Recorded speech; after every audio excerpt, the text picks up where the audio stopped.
After the Battle of Antietam, the Civil War entered a new phase thanks to President Lincoln's bold political initiative that became known as the Emancipation Proclamation.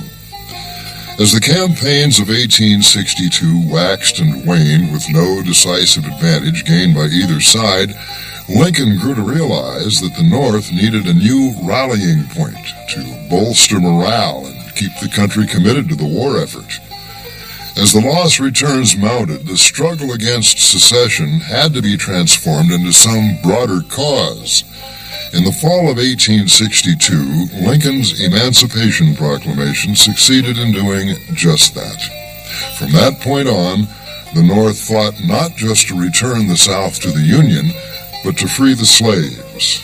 Overnight, the Civil War became a struggle between liberation and oppression. Lincoln's proclamation represented a victory for the abolitionist movement, which advocated that the freedoms proclaimed in the Declaration of Independence and the Constitution apply to all, not just whites.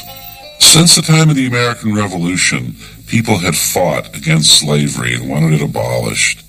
They fought with resolutions and from public bodies. They fought with newspapers. They fought with speeches. They fought with books. Uncle Tom's Cabin electrified the North, and Lincoln referred to its author as the little woman who started the Civil War. They fought by providing the Underground Railroad, a network of supporters and sympathizers who provided aid for tens of thousands of slaves fleeing to the North. When the Southerners tried to force Kansas into the Union as a slave state, they fought with guns and swords when necessary. John Brown, who was one of the fighters in Kansas, raided the federal arsenal at Harper's Ferry for guns for a slave rebellion. He failed and was hanged, but he provided a martyr for the abolitionist cause, and Union troops marched off to war singing, "John Brown's body lies a mouldering in the grave, but we go marching on." Though the Emancipation Proclamation pleased a growing segment of the Northern population, it was a beacon of hope to some 3 million slaves. Since the spring of 1862, Lincoln had wanted to free the slaves, but he only wanted to do so on the heels of a Union victory, and he waited all year for that to happen. Finally, after Antietam, he felt the timing was right, and he issued the proclamation in the fall. President Lincoln issued his initial draft of the proclamation on September 23, 1862, as the nation approached its third year of bloody civil war. It stated that on January 1, 1863, all slaves held in a state or part of a state which was in rebellion should be thenceforward, and forever free. In its exact wording, the Emancipation Proclamation is a somewhat compromising document that, because it only frees slaves in the territory that the Union did not control and doesn't touch those in the territory the Union did control. But the fact is that was really irrelevant. The basic principle had been enunciated. This war was now about the abolition of slavery. There would be no compromise with the South, and from now on the Union was fighting for the high ground of liberation of people from slavery, and this would in fact be the unifying theme for the rest of the war. Lincoln ran the risk of losing political support with his proclamation, since the majority of Northerners viewed African Americans as inferior, and a shift of focus from Union to emancipation might not sit well with voters, but he was forced to gamble. Confederate overtures seeking foreign intervention fell on attentive ears in Britain and France, where the desire to gain access to Southern cotton and weaken the United States found support in both government and industry. But with this one stroke, Lincoln trumped the Southern play. The British and French governments could not take a stand on the side of slavery. Although the Emancipation Proclamation did not immediately free a single slave, it electrified the Union and rejuvenated the Northern war effort.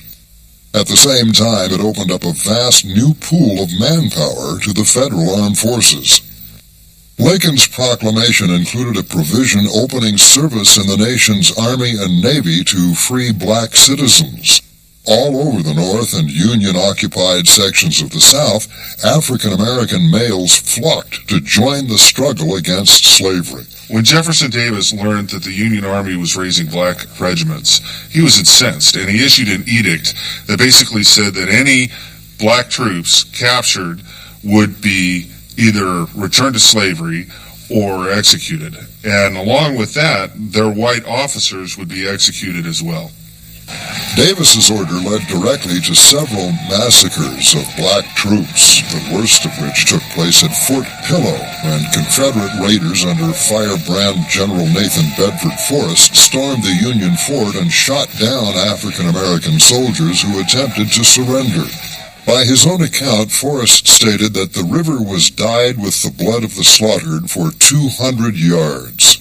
It is hoped that these facts will demonstrate to the Northern people that Negro soldiers cannot cope with Southerners. Did Bedford Forrest, did Fort Pillow order the killing of the blacks? I don't think so.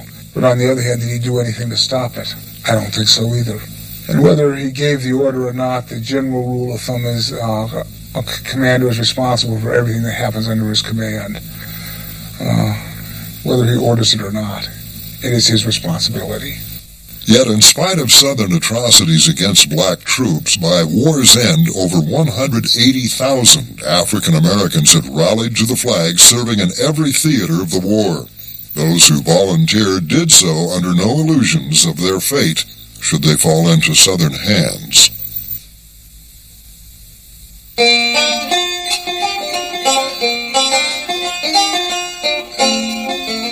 Although the Emancipation Proclamation breathed new life into the Union cause, Lincoln knew words alone could not win the war. A general had to be found who could lead the Army of the Potomac to victory in Virginia. It would be a search that would bedevil Lincoln for over a year and a half.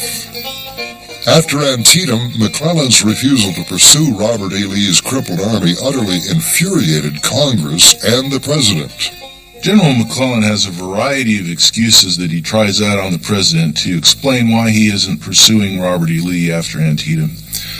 And they have this exchange involving cavalry horses, where McClellan claims his horses are exhausted. And an exasperated President Lincoln asks him, what have they been doing that they could be exhausted? And this exchange really is the final straw that dooms McClellan. In November of 1862, Lincoln fired McClellan and ordered General Ambrose Burnside to take his place. Burnside, who had been stung by McClellan's criticism after Antietam. He is offered the command and he refuses it. He says, I'm not capable, this is way above me. I respect a man who knows his limitations. I respect a man who says, this country would be better served with somebody else in that position than me. That's a much higher level of patriotism, untainted by ambition. Burnside immediately came under pressure from Washington to launch another offensive.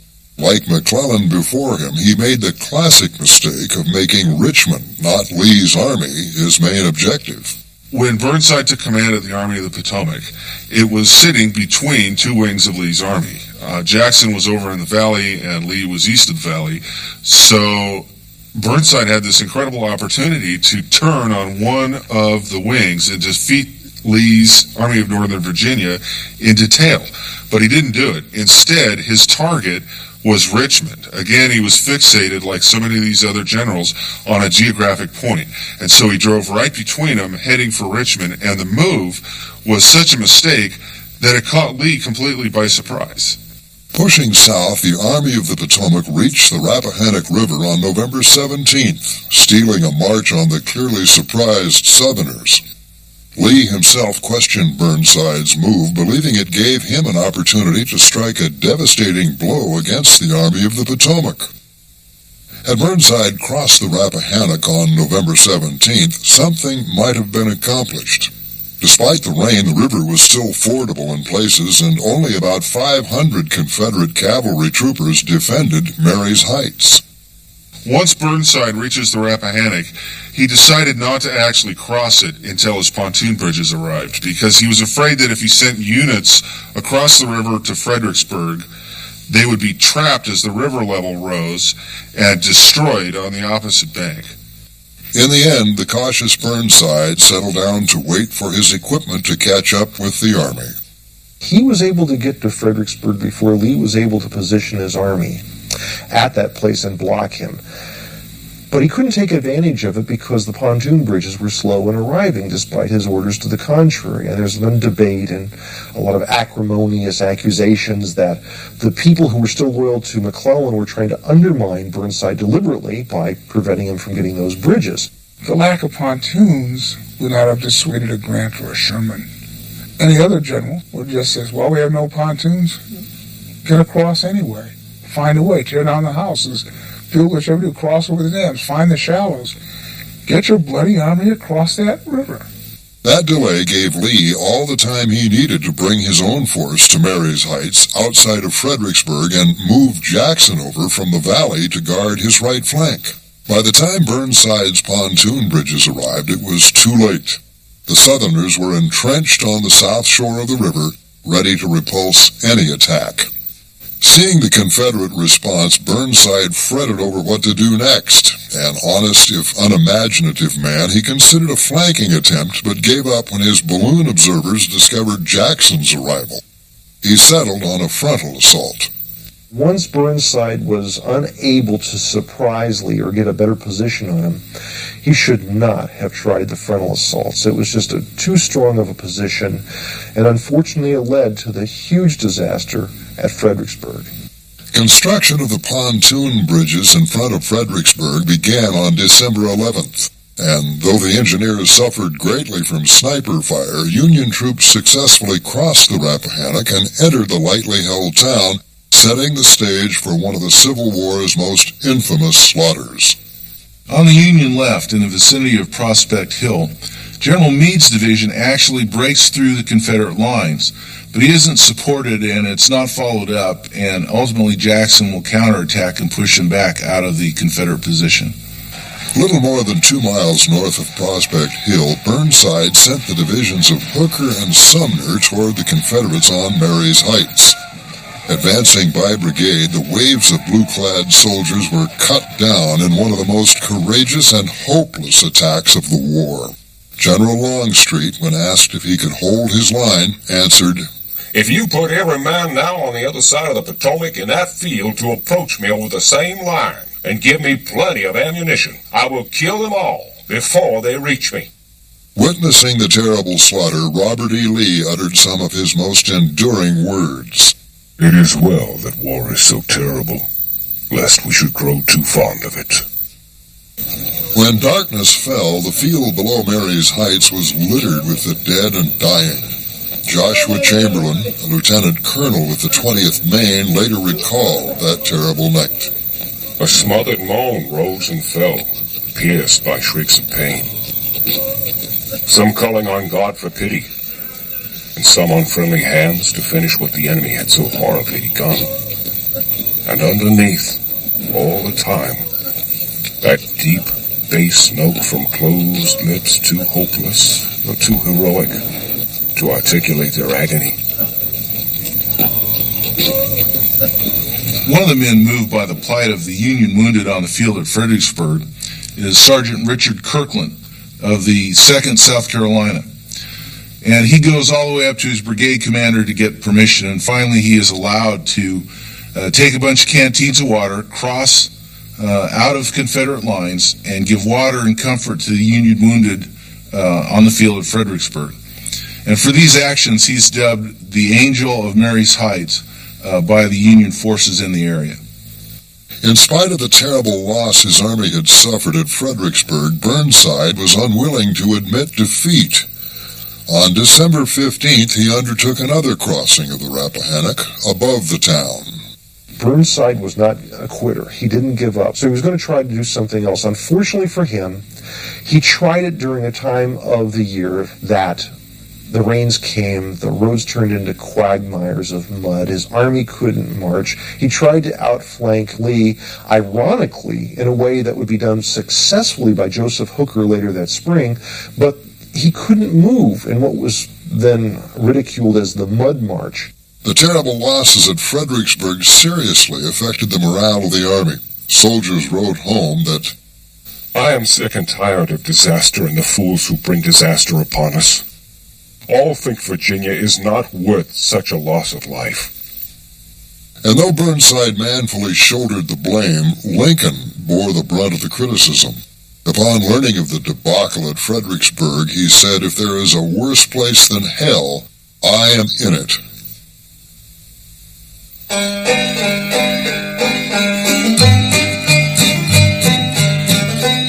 By the time Burnside was relieved as commander of the Army of the Potomac, events in the West had captured the attention of both North and South.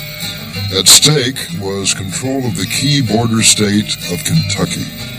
General Braxton Bragg, the temperamental commander of the Army of Tennessee, had pitted his men against the Army of Ohio and Don Carlos Buell in a series of engagements culminating in the Battle of Perryville.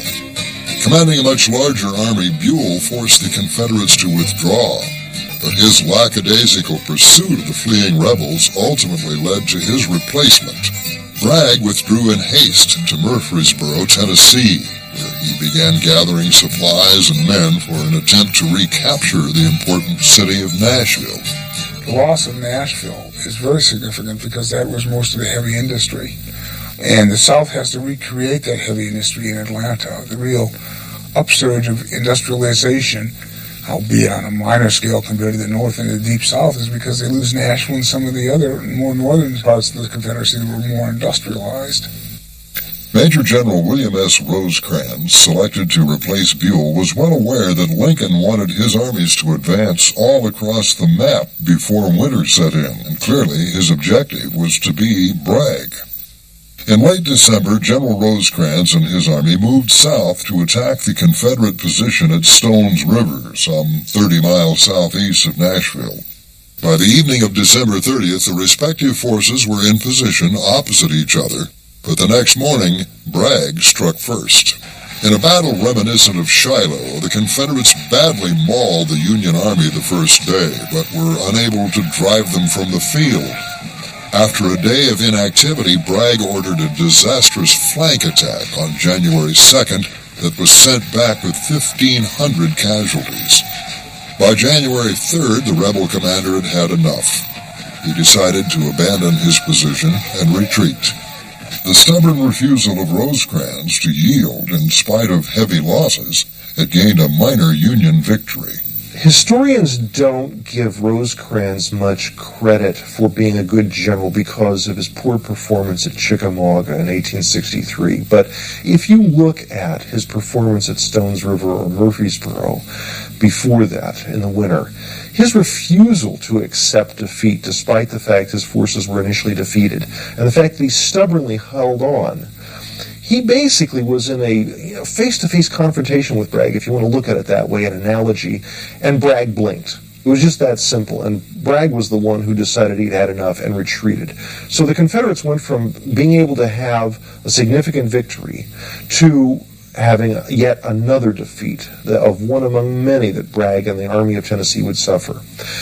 Stones River was also important for Lincoln. A lot of people don't realize this, that Lincoln had just received really bad news about Fredericksburg in December also. And Rosecrans having a victory, no matter how slim, it still was perceived as a victory, and that was what was important, perception. Lincoln thanked him profusely because he needed that boost politically, and Rosecrans gave it to him. The events at Stones River reverberated through the North, sparking talk of an end to the war and encouraging a new offensive in the East. This time, the armies, blue and gray, would meet in Virginia, near the town of Chancellorsville.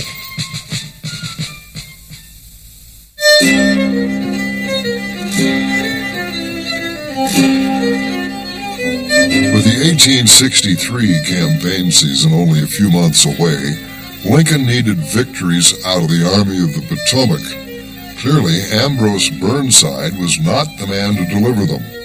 It remained to be seen who could, but Lincoln grew determined to sort through his brass hats to find the right man for the job. Following the catastrophic defeat at Fredericksburg and the embarrassing Mud March, Lincoln relieved Burnside and replaced him with General Fighting Joe Hooker in January of 1863. General Hooker, as a pure military mind, was probably a pretty astute guy, but he had two major character flaws that ultimately led to his doom and the destruction of his career. The worst of which was the fact that he couldn't get along with his subordinates, and he was constantly scheming against his peers and his superiors. That, combined with the fact that he was a man of low moral integrity and was known to travel with prostitutes, contributed to Lincoln's unease at giving him the Army of the Potomac. Although President Lincoln had strong reservations about Hooker, the new commander of the Army of the Potomac implemented many changes that were to have a profound effect in future campaigns. Hooker took over at a very bad time. A lot of men were deserting. They were fed up with the war. They felt the Northern cause was hopeless.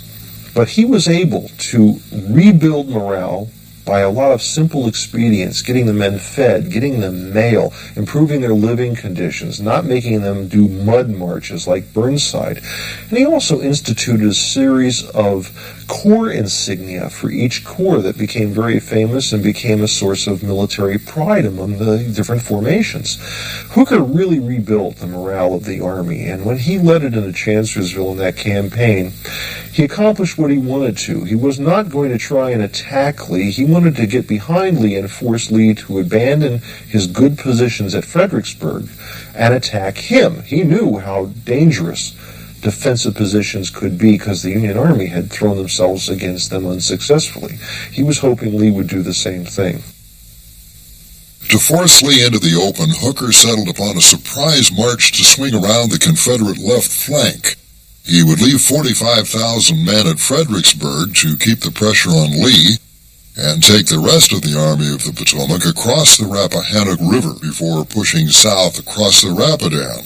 At that point, he'd be able to threaten Lee's communication with Richmond. Ultimately, the Army of Northern Virginia would be flanked and forced out of its defenses around Fredericksburg. Hooker executed the first stage of his plan at the end of April, and the sudden move caught Lee off guard. He had sent Longstreet down to South Carolina to stave off a series of Union seaborne incursions, so he was down to just 60,000 men compared to Hooker's 100,000. One other aspect of Hooker that a lot of people do not look at closely, and yet very critical to the performance of the Army of the Potomac at Chancellorsville, but if you look at the campaign, it was very successful in its initial stages and caught Lee completely by surprise. And one of the reasons that he was able to do this is because of his improved intelligence services, using the locals, also forming an intelligence service, a military intelligence service within his headquarters that performed extremely well, not only for him, but later for Meade during the Battle of Gettysburg and the campaign in Pennsylvania. Before Lee could react, Hooker had shoved 70,000 men across the Rapidan behind Lee's left flank. It was a brilliant coup, but one Hooker failed to exploit. After reaching the crossroad village of Chancellorsville, Hooker issued Order Number 47, which was read to the entire army that evening. It is with heartfelt satisfaction that the commanding general announces to the army that the operations of the past 3 days have determined that our enemy must either ingloriously fly or come out from behind his defenses and give us battle on our own ground, where certain destruction awaits him. Lee realized he was caught in a trap. The holding force Hooker had left behind at Fredericksburg, combined with the flanking force now headed for Chancellorsville, greatly outnumbered his Army of Northern Virginia.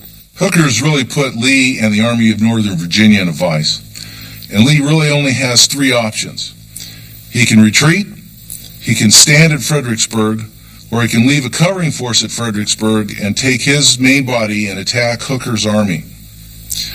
Lee, being who he is and constantly offensively minded, chooses a third option and counterattacks Hooker in an attempt to smash him. On April 30th, Lee put his army on the road. Leaving behind Early's division reinforced with an additional brigade, he took the rest of his men and marched them west to engage Hooker.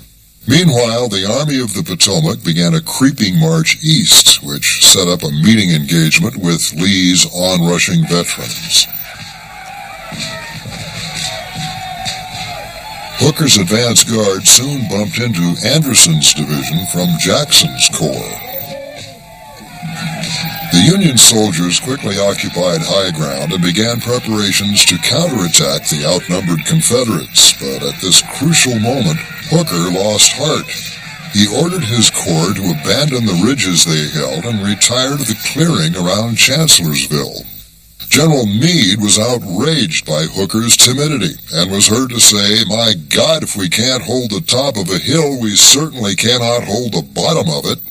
The position the Union Army occupied near Chancellorsville faced generally south, anchored on the Rappahannock to the east or left, but hanging weak and unanchored on the right in Howard's 11th Corps area. Jeb Stuart discovers that Hooker's right, which is Howard's 11th Corps, isn't anchored on any sort of terrain feature and is weakly prepared.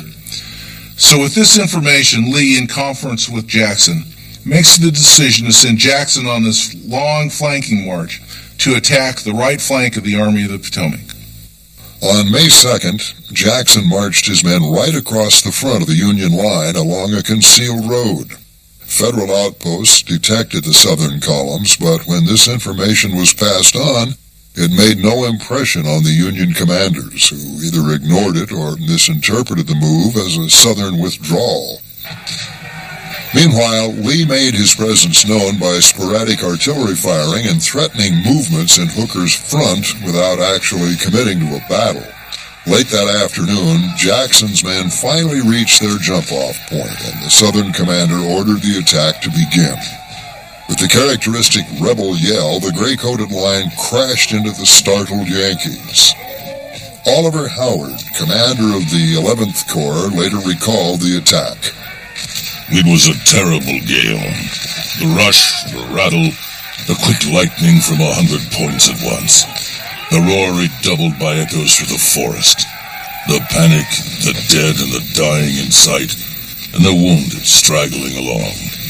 The frantic efforts of the brave and patriotic to stay the angry storm.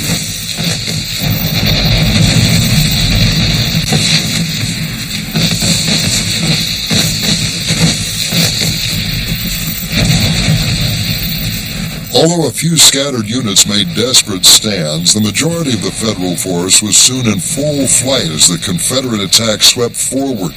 In no time at all, Howard's 11th Corps was a shambles. Well, as the Union troops fall back, various different officers begin to rally fragments of the 11th Corps and also pull in other units, and a new Union line is established in the area of Hazel Grove. And against the stiffening Union resistance, the Confederate attack stalls. Stonewall Jackson had been urging his men on throughout the day, but as the attack began to lose momentum, he grew impatient. A little after 9 p.m., Jackson went forward to find a way to renew the assault and destroy the Union Army. That night, Jackson went forward to find out where the Union line was coalescing, and on his way back, he came across a Confederate picket line, and this picket line mistook Jackson and his staff for a Union cavalry detachment, so they opened fire, and Jackson was wounded. And as he was being carried to a hospital, he was dropped out of his litter and was subsequently injured again. So by the time he got to an aid station and into a surgeon's care, he was really sick and in very bad shape. With Jackson incapacitated, A.P. Hill took command of the Confederate left, but a Union shell fragment soon made him a casualty, and Jeb Stuart, the rebel cavalry leader, took command of Jackson's corps. With the coming of dawn, Lee hoped to push the Yankees out of Chancellorsville and to reunite the two wings of the Army of Northern Virginia. However, the corps of Dan Sickles stood in the way of such a junction, squarely between the rebel forces. In fact, a Union counterattack at this point may have sent the Southerners reeling, but Hooker could think only of defense. For most of the morning on May 3rd, Stuart slugged it out with the stubborn Federals, who managed to turn back the vigorous Confederate assaults. Sickles, however, began to fear that his artillery might be cut off, and so abandoned his position near Hazel Grove. The rebels quickly advanced onto the abandoned ground, and soon Confederate guns opened up on the Union lines.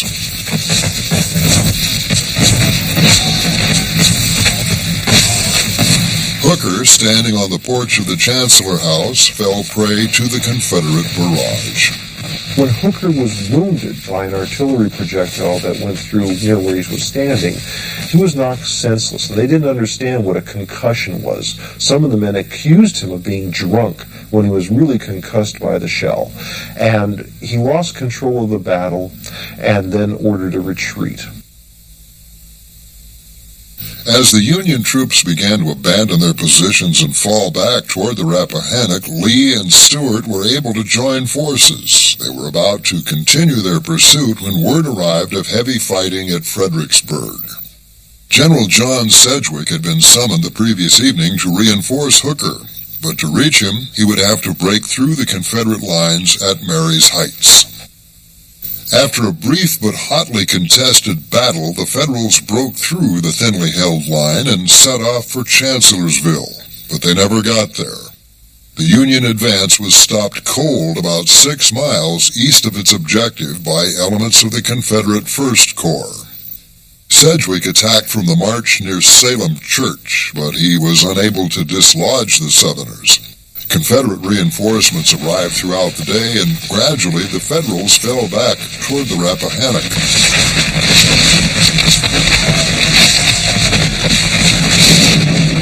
Though the action had clearly shifted from his front, Hooker made no effort to come to the aid of Sedgwick. On the night of May 5th, he ordered a general withdrawal. Fighting Joe Hooker had had enough fighting. Joseph Hooker is often denigrated by historians for his performance at Chancellorsville, but if you look at the campaign, the army that left Chancellorsville did so intact. It did so with only one corps badly damaged, and that was the army that fought successfully at Gettysburg. Hooker was a good general that was denigrated because of his personal habits and because he lost the Battle of Chancellorsville, but he was not that bad of a general, and in fact did a lot to help instill the quality in the Army of the Potomac that would carry it through to final victory.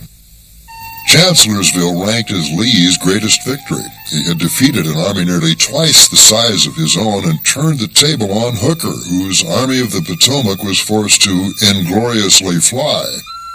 But the Southern triumph came at a tremendous cost. On May 10th, Stonewall Jackson died of the wounds he had received from his own men, and his last words have gone down in Southern lore. "Let us cross over the river and rest under the shade of the trees." The death of Jackson deprived Lee of his greatest tactical officer, and indeed, he was to prove irreplaceable. His passing plunged the Confederacy into mourning, and in the coming years many Southerners would journey to his gravesite at the Virginia Military Institute, where Thomas Jackson had taught before the war. In spite of the loss of Stonewall, whom Lee had called his right arm, the victory at Chancellorsville left the next move in the East up to Lee.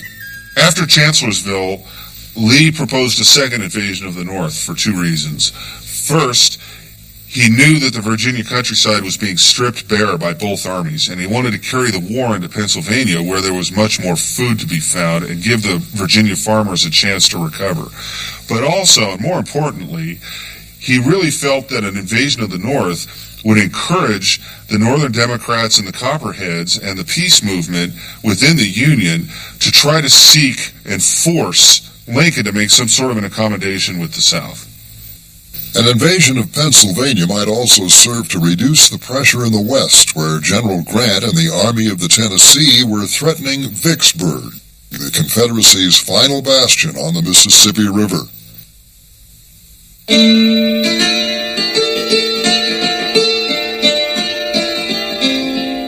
By early 1863, the Union forces on the Mississippi had very nearly cut the Confederacy in half. Only the vital strong point at Vicksburg remained in Southern hands. It was through Vicksburg that livestock and food supplies flowed from the westernmost states of the Confederacy to points farther east. War materials and other supplies from Europe that could not penetrate the blockade were landed in Mexico and then transported overland via the railroads that passed through the town. If Vicksburg could be taken, the Confederate states west of the river would be cut off and unable to contribute further to the war effort. To defend Vicksburg, General John Pemberton had fortified the hills and bluffs surrounding the town. Well protected with earthwork emplacements and heavy artillery, Vicksburg's defenses were among the most formidable of the war. After the fall of New Orleans in late April 1862, Flag Officer David Farragut continued upriver toward Vicksburg, capturing Baton Rouge, Louisiana, and Natchez, Mississippi, without a shot being fired. He hoped that his luck would hold, but Farragut was in for a rude surprise. Farragut and the fleet arrive at Vicksburg on the 18th of May, and he immediately calls on the city to surrender. However, his appeal is rebuffed by the Confederates, and he finds himself unable to bring his guns to bear on the city's defenses, which are high up on these bluffs. So he and the fleet retire. Farragut returned in late June with a fleet of mortar boats and ocean-going vessels that shelled the city for 3 days, but inflicted only minor damage on the Confederate defenses. It became clear that Vicksburg could only be taken by land. And in the West, the man for the job was Ulysses Grant. After Grant had his near disaster at Shiloh, he was retained in command in the West, and Vicksburg was under the purview of Grant, who tried several different ways, very persistent, very dogged, to try and capture Vicksburg, the last major bastion along the Mississippi River where the Confederates were blocking Union shipping. Grant's campaign against Vicksburg became one of the most prolonged, difficult, and innovative operations of the Civil War. He began by attempting to storm Vicksburg with a combined Army-Navy expedition against the Chickasaw Bluffs north of the main defenses. He sent his trusted subordinate General Sherman downriver with 30,000 troops, supported by Admiral Porter's gunboat fleet, in an effort to surprise the Confederates. However, the Federal move was detected by an alert telegraph operator, so that when the Federals went ashore on Christmas Eve, 1862, they were met by 25,000 waiting Confederates.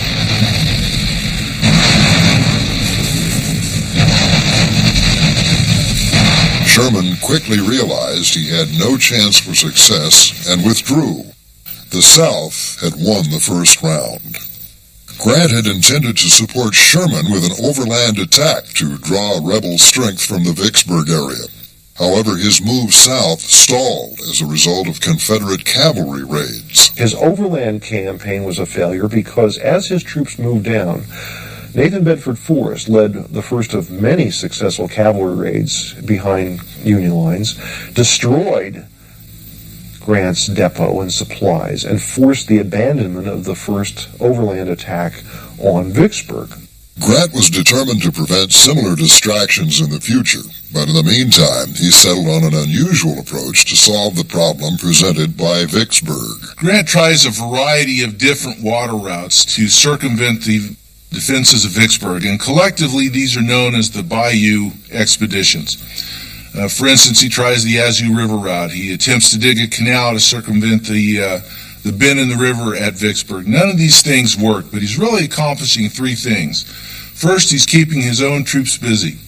Secondly, he's probing the defenses of Vicksburg to see where the strong and weak points are. And lastly, he's confusing and diffusing Pemberton's defensive effort. By March of 1863, Grant was no closer to capturing Vicksburg than when he had started. Though his efforts thus far had achieved little, Grant believed it better to keep his men busy rather than allow them to stand idle. As the Union armies struggled to close on Vicksburg, the Navy undertook a series of raids to cut off rebel shipping and further isolate the city. Admiral David Dixon Porter unleashed the Federal ram Queen of the West to strike south of Vicksburg. Colonel Charles Rivers Ellet, son of Charles Ellet, Jr., the man most responsible for the development of the steam ram, was one of 6 men from his family who served in the Union Navy. On February 3, 1863, he spotted the steamer City of Vicksburg moored at the city's docks and proceeded to ram her before setting her ablaze. Though the Queen of the West sustained some damage, she was able to continue down the Mississippi. Ella took the Queen of the West up the Red River and captured a number of vessels and did a lot of damage to the Confederate cause. But then about 85 miles upriver, he came across a Confederate battery, and his pilot, who probably had Southern sympathies, ran him aground under the guns. With wounded aboard, he couldn't scuttle the vessel, so instead he was forced to surrender it, and it fell into Confederate hands and became a very valuable asset to the Confederate Navy. The Confederates repaired the Queen of the West and used her to strike at the Federal ironclad Indianola just below Vicksburg, which was badly damaged and surrendered after dogged attacks by the CSS Webb and the Queen of the West. Porter quickly formulated a plan to destroy the Indianola before it could be repaired and put into service by the Confederates. The Union Navy took a coal barge, a cheap coal barge, and disguised it to look like a gunboat, and sent it downriver against the Indianola and the ships defending it. And this arrival of this gunboat, supposed gunboat, caused all kinds of chaos. The Confederate ships sailed away in panic, and the salvage crew aboard the Indianola panicked as well and blew the vessel up rather than let it fall back into Union hands. By early April, rebel shipping had been effectively eliminated on the Mississippi, and Grant was ready to launch his next attempt to subdue Vicksburg. Grant, with these various moves known as the Bayou Expeditions, has really done a couple of things. He's distracted Pemberton's attention to the north and northeast of the city, and he's also kind of lulled the Confederates into a false sense of security, they having easily turned back all of these efforts. So now Grant will take his army in a completely unexpected move down the west bank of the river to a point south of Vicksburg. He'll cross the river and then attack the city from that direction. Grant launched several diversionary actions that managed to deflect attention from his main effort. By far the most important was a cavalry raid led by Colonel Benjamin Grierson.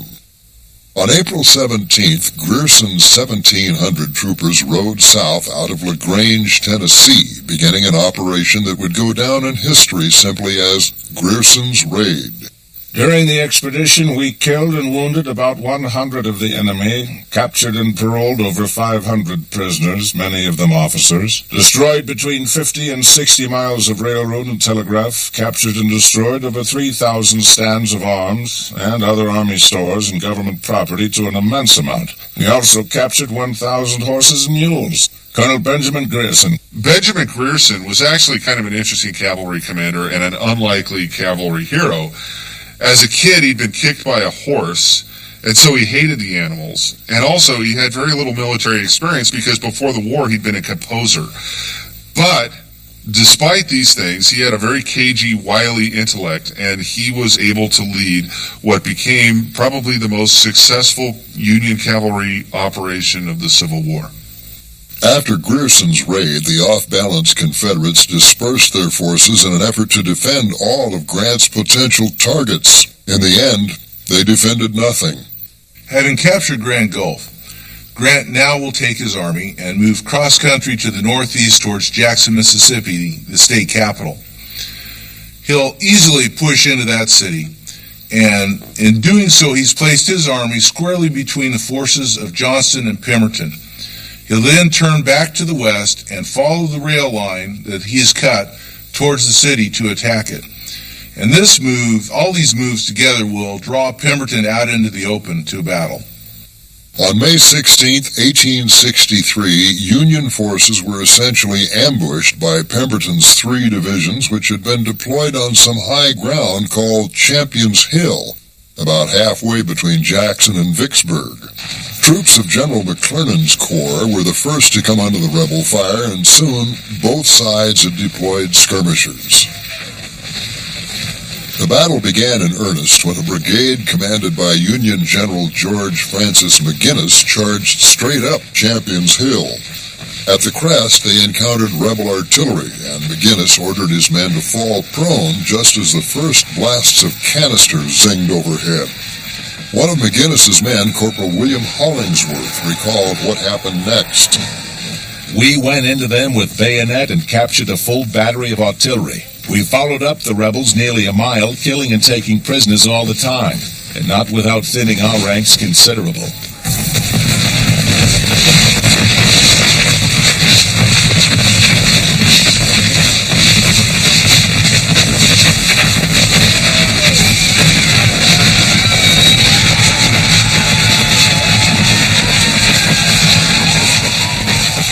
10 p.m., the Confederate left was crumbling, but a determined counterattack managed to recapture the vital position. For a brief time, it looked like the rebels would break through to the Union supply wagons in the rear, but Union reinforcements were flung into the fray and outflanked Pemberton's men. The battle raged back and forth along the crest of Champions Hill for the rest of the afternoon. One participant, a Union soldier from the 24th Iowa, wrote, "Every human instinct is carried away by a torrent of passion. Kill, kill, kill seems to fill your heart and be written over the face of all nature." Realizing that all was lost, Pemberton ordered a general retreat. Grant had won another round, and the Confederates were rapidly running out of room to maneuver. As Pemberton's forces retreating from Champions Hill, when they cross the Big Black River, he leaves the rear guard to destroy the bridges there and delay the Federal advance. Early the next morning, they haven't destroyed the bridges yet. The Federals will attack, seize the bridges, and the rear guard will be destroyed. And the Confederates have suffered yet another reverse, and the spirit of the Army at this point is just completely destroyed. With Pemberton penned up in Vicksburg, Grant could now assault the city from the east. On May 19th and again on the 22nd, he ordered his men to storm the Confederate works. General Grant orders these initial assaults against the defenses of Vicksburg for a couple of reasons. First of all, he believes that the morale of the Confederate Army is shattered, having the evidence of this action at the Big Black River. The second reason is, before he settles into a protracted siege, for the own morale of his army, he believes that he has to attempt an assault. Having satisfied the desires of his men, Grant settled down for a siege and planned to starve Pemberton out of Vicksburg. Soon after, Union troops began constructing bomb-proofs to protect themselves from Confederate artillery fire. The grounds and gardens of Wexford Lodge, the home of Union sympathizer Alice Shirley, soon fell prey to Yankee spades. War, terrible war, had come to our very hearthstone. Household treasures were soon destroyed under the ruthless hand of the soldier. Choice books were carried off, and with them a diary I had kept for several years. And this, I suppose, was read by many a soldier, much to my mortification. As the noose tightened around Pemberton, a small force of Texans under the command of General Henry E. McCulloch attacked the Federal outpost at Milliken's Bend, a short distance upriver from Vicksburg. The defenders at Milliken's Bend were actually black troops from the African Brigade, and they actually were able to drive off the Confederate attack, but at a cost of almost half of their men. And it was this determination and this incredible casualty rate that convinced many in the Union that these new black regiments would be effective. Charles Dana, an Army observer dispatched by Washington, was impressed by the tenacity of the black troops. It's impossible for men to show greater gallantry than the Negro troops in that fight. I heard officers who in private had sneered at the idea of Negroes fighting express themselves afterwards as heartily in favor of it. To deflect and repel attacks such as the raid on Milliken's Bend, Grant deployed Sherman's Corps as a mobile screen, while the rest of the Army constructed siege lines around Vicksburg. As Union engineers and troops drove their trenches ever closer to the city, Federal gunners opened a nearly continuous bombardment. Lucy McCrae, barely in her teens, described an especially harrowing night. Suddenly, a shell came down and a portion of the roof collapsed, catching me under it. A physician was called who said there was no bones broken, but of internal injuries he could not say. During all this excitement, a baby boy was born. He was called William Siege Green.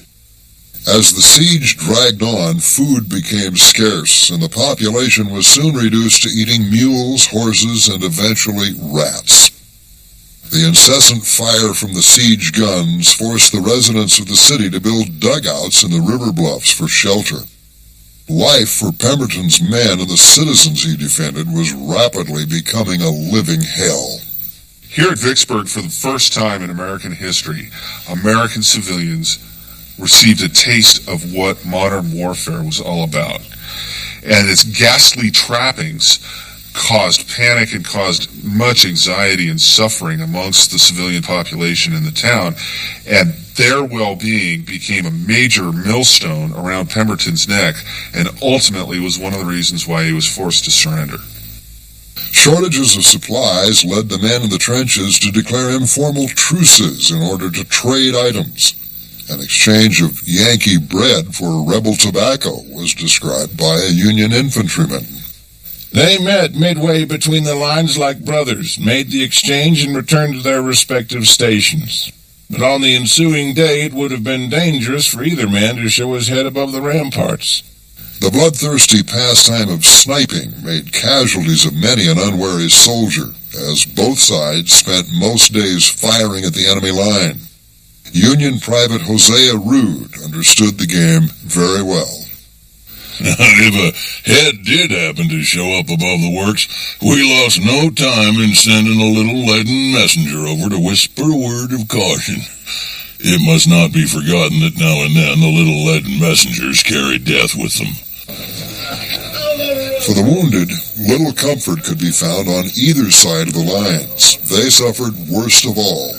From the trenches and front lines, they were brought to makeshift field hospitals and houses, churches, and other public buildings. Once there, overworked doctors and nurses struggled to save a few from the overwhelming flood of tormented, mangled men. They worked tirelessly for days on end, using primitive surgical techniques and medieval-looking instruments. Amputations were the worst of all, as frequently there wasn't even chloroform available to render the patients unconscious. Conditions in hospitals around Vicksburg were really typical of the period, and in fact, making it to a hospital was no guarantee of survival by any means. In fact, fully 50% of those who reached the aid stations and hospitals died either from the shock of the surgeries that they endured or from subsequent infections. As the misery grew, Grant's hold on Vicksburg tightened. By the 1st of July, 1863, the Federal approach trenches were so close that primitive hand grenades were being thrown into the Confederate positions. Pemberton gathered his commanders and asked whether they thought a breakout possible, and all four replied no. Thus, on July 3rd, Grant received a message from Pemberton requesting surrender terms. After 47 arduous days, the siege of Vicksburg officially ended on July 4th, 1863. Capture of Vicksburg was far more important strategically and militarily, although not more important politically, as the victory at Gettysburg, which happened almost at the same moment. Vicksburg basically opened up the Mississippi for all of the western states to trade, send their goods down the Mississippi and open up trade for them, which was economically critical as well as politically for them. And Vicksburg also militarily gave the Union another key operational base. Whereas the victory at Gettysburg, while it was important to defeat Lee's army and chase it back into Virginia, it was not as strategically important a military target, and therefore victory there or anywhere else was just as significant. But politically, Gettysburg was very, very important. With the fall of Vicksburg, all that remained between the Union and complete control of the Mississippi River was Port Hudson. Nearly 300 miles downriver, Port Hudson was a natural fortress located on high bluffs overlooking a sharp bend in the river. Nathaniel Banks had been unsuccessfully attempting to pry the Southerners from their position since late May. But with Vicksburg gone, Confederate Commander Franklin Gardner recognized holding on was not only hopeless, but also useless. He surrendered on July 9th. On that date, the Southern Confederacy was effectively severed.